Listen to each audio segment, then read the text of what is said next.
Hello everyone, it's Lindsay, and today I have a fun Bible journaling process video for you guys. I have this stamp set, Thirst, from By the Well for God. It was designed by Christina. As soon as I saw the stamp set, I knew I had to use it, and it's been on hold for a little bit since I got it, and I thought I'd jump in and take a chance and use it here today. Just doing some fun journaling and watercoloring. Man, words are going to be hard today, guys, and I'm not going to edit it out.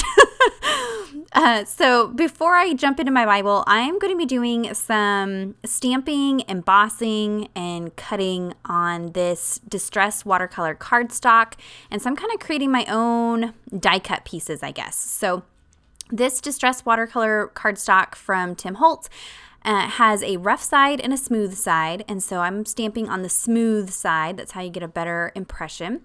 And I'm using my stamp positioning tool. This one is no longer available. It's not made anymore, but I will link the Tim Holtz one down below. That is definitely on my wish list, and I am going to get it one of these days.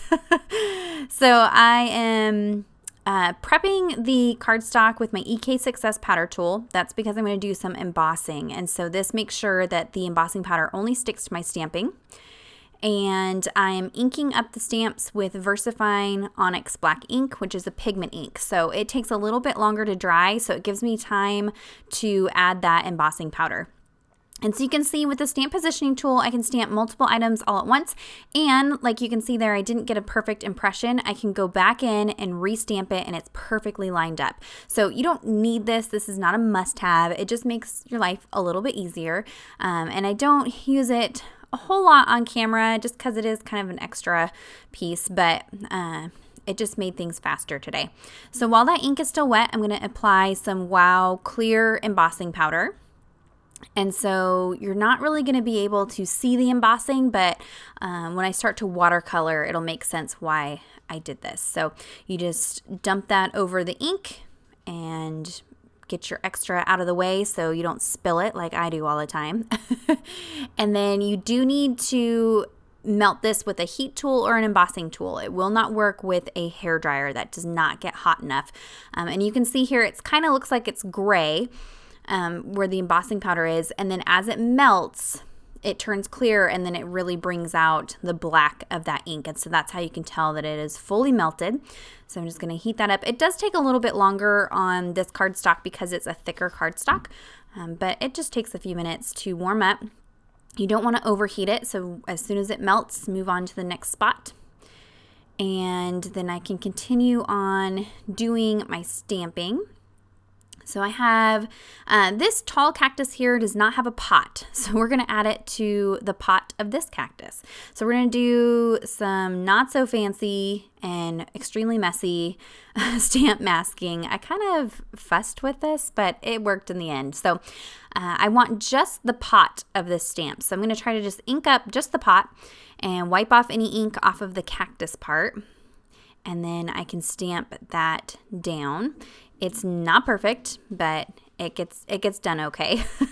So I'm just trying to make sure I have plenty of ink on there and not let it dry on the stamp, because I do still need time to pull this out and apply embossing powder. So you can see I can go back in and ink it up again. That's the great thing about the stamp positioning tool.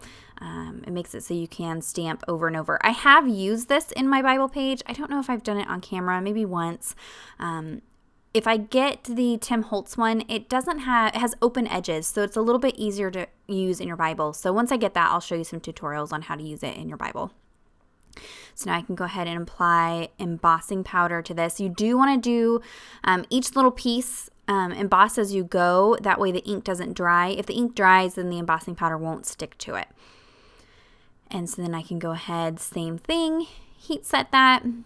And what this is going to do, it's going to create little like walls or wells. And so it's way easier to watercolor. It's easier to stay in the lines. It's easier to keep colors from blending together. And it just adds some dimension. I wasn't going through any devotional or anything like that today. I just wanted to have fun in my Bible and studying and painting and just doing what I love. So that's where today's page came from. So now I can go ahead and ink up that other cactus that doesn't have the pot. Stamp that down. I did get right over the top of it when I was placing that cactus to make sure that it looked like it was sitting in the pot and there's no gap. And I did go ahead and emboss that part as well. I just love these cactuses. I also made a couple of thank you cards with them so they can be used in your Bible or out of your Bible. This is a great stamp set. So I'm just going to watercolor these in using my Prima watercolors. Nothing fancy or different. You've seen me do this quite a bit. And I'll just do a little bit of shading and have some fun. I love painting cactuses and succulents because you can really have fun mixing blues and purples and greens and yellows and just kind of go for it. So I am working in 2 Peter chapter 3, and the verse is verse 18, but I'm going to read to you 13 through 18 just so you can kind of get the context. It says, "But according to his promise, we are waiting for new heavens and a new earth in which righteousness dwells. Therefore, beloved, since you are waiting for these, be diligent to be found by him without spot or blemish and at peace. And count the patience of our Lord as salvation, just as our beloved brother Paul also wrote to you according to the wisdom given him, as he does in all his letters when he speaks in them of these matters.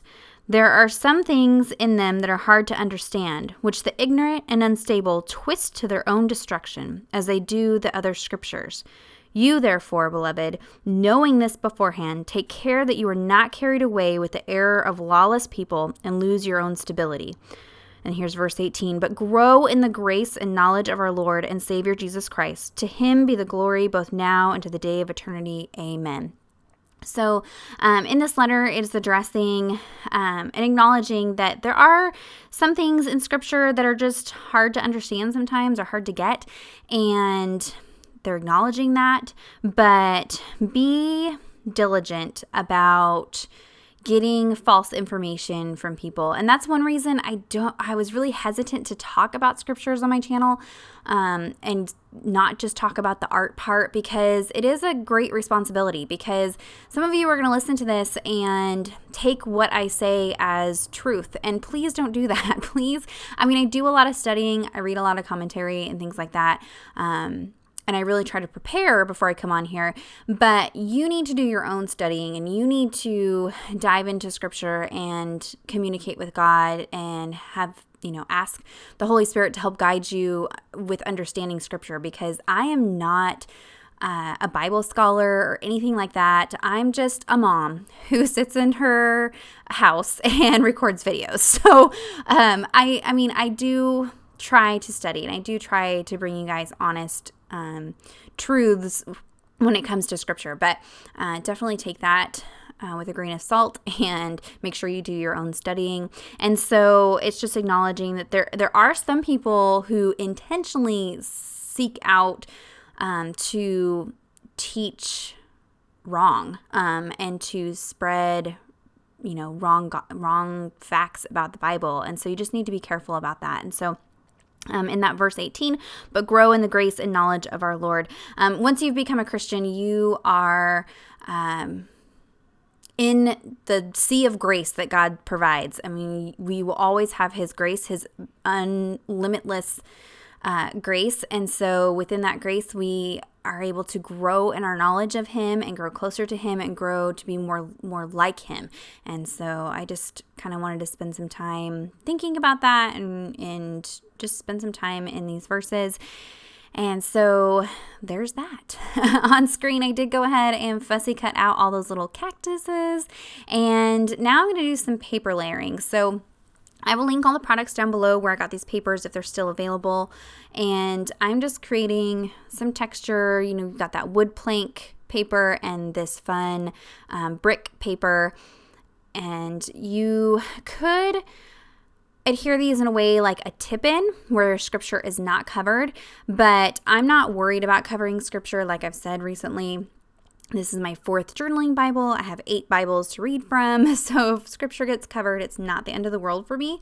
But there are ways you can get around that, specifically with this entry. When I go to adhere it, I'll show you what I mean. But I'm just kind of stacking this and layering this just so it kind of, I guess, is going to be a ground underneath these plants so they're not just floating on my page. And so I'm just trying to kind of figure out where I want things. The actual set of verses is on that opposite page. It's already journaled. They're not on this page, so I can just kind of go for it and take up a bunch of space on this page. And so I do completely adhere this paper and the cactuses down to the page, but you could adhere like a piece of washi tape along the bottom or the side and make it like a flap or a tip in. And so you could still pull it back and read the text underneath. You can see there, I was kind of showing you, you could pull it back, but I'm not going to do that today. We're just sticking everything down. So I'm going to try to line things up, see where I want them. I love all the fun, different colors and things in those plants. I loved how those came out. I did tear the paper, and now I'm going in and using a it's a Tonic Studios distress tool, and that just kind of roughens up the paper so it kind of matches that torn edge that's on the top. Like I said, lots of just extra. Don't have to do it. I just was having fun today. Just sat down and wanted to create something. So you can see I went ahead and adhered some adhesive to the entire back side of this piece and then stuck it down. And then now I can stick all those little cactuses on there. And I wanted quite a bit of dimension. So I'm going to pull out some foam adhesive squares and pop up some of these cactuses. It does add some chunk to my Bible, but that's okay. There's already chunk in there. And I'm kind of nearing the end of the life of this Bible. It's getting pretty full already, so I'm not going to be fitting a whole lot more in here. So for the cactuses that are going to look like they're in the back, I'm only adhering adhesive to like roller adhesive on the pot portion and then the foam squares towards the top. And so you'll kind of see here in a second what that looks like. So these will end up being cactuses that look like they're behind other cactuses. Just like that. And like I said, just having fun, just going with it. I wasn't even sure. I wasn't going to film this because it was just more I wanted to play with those stamps, but I figured I'd turn it on, let you guys watch. And watercolors always have my heart. So if it's just a time that I can just sit down and watercolor paint, just makes me happy. I love that. So then these pieces that are going in the front, they are getting completely covered with that foam adhesive on the back, and so they'll look like they're standing in front of those other pots.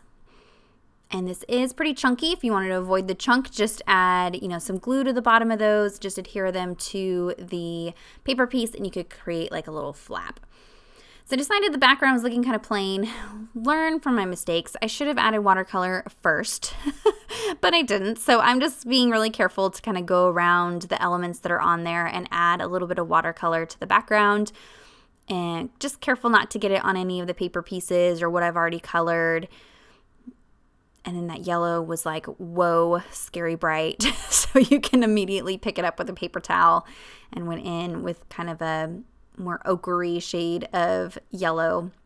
It was not quite as bright. And actually, I think that yellow is kind of a shimmery yellow. So it's a little bit of like a gold shimmer on the page also. And I'm also being careful to not go near where the adhesive is because I don't want any of the water to get under the adhesive or those won't stick to the page anymore. Like I said, do watercolor first and then add your elements on top. Learn from my mistakes. But like I said, I had no plan. I was just kind of going for it. So I'm going to finish it off by adding some alpha stickers. These ones here, these big ones, were originally in the Genesis kit from Illustrated Faith and Dayspring, but there are a couple places that sell these, just the stickers. I believe By the Well for God has them, so I will link them down below. And I was all out of an O, so I just cut off the little tail of the Q and made another O. And here are my favorite Tim Holtz label letters. And so this is going to say Grow in Grace. And then these are some thickers that I have in my collection. And I liked the difference of fonts between Grow and Grace. That's kind of what I was going for. And then I've got plenty of room there. I wrote a really quick little prayer, and that is it for the entry today. So be sure to leave me any questions or comments down below. Head on over to the blog for more close-up photos of this project. Give this video a thumbs up if you enjoyed it, and subscribe to my channel if you're not already subscribed. And until next time, thank you so much. Bye-bye.